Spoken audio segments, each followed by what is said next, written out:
Alors on m'a demandé comment les gens utilisaient, la transe et le fait de savoir auto-induire, après mes stages. La plupart des gens, continuent en fait à auto-induire quand ça fait partie du quotidien et quand ça fait partie d'une hygiène de vie, en fait, je pense que ça peut résoudre un tas d'inconforts, un tas de trucs qui sont restés coincés en soi et qui nous freinent ou qui nous empêchent, d'être, totalement, libres et heureux. Il y a des gens qui préfèrent, penser, tout seuls, mais moi ce que je préconise, une fois que le corps se souvient, une fois que les trans se déclenchent facilement, moi ce que je conseille vraiment, c'est de chercher des occasions de transer en groupe, même si c'est des groupes de pratique où les gens ne parlent pas forcément de transe, mais par exemple, faire de la danse, libre ou de la danse, bretonne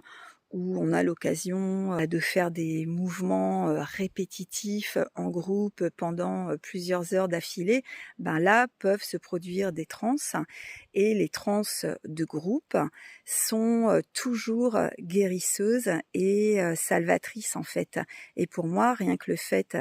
d'être en groupe amène le corps à sécréter de l'ocytocine ou je ne sais trop quoi d'autre de cet ordre-là et ça vient vraiment en complément avec l'état de conscience modifié. Le fait d'être en groupe décuple les bienfaits de la transe. En plus, ça j'en parle dans d'autres vidéos, mais la transe nous aide à nous reconnecter à une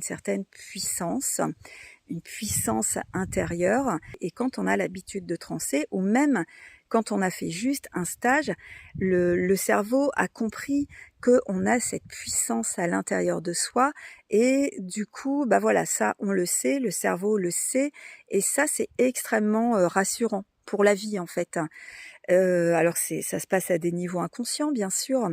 mais le fait de transer en groupe peut réactiver, cette puissance et peut donner lieu à des moments, très intenses, de reconnexion à cette puissance, individuelle ou collectif en fait et ça, ça aussi c'est guérisseur en fait, hein.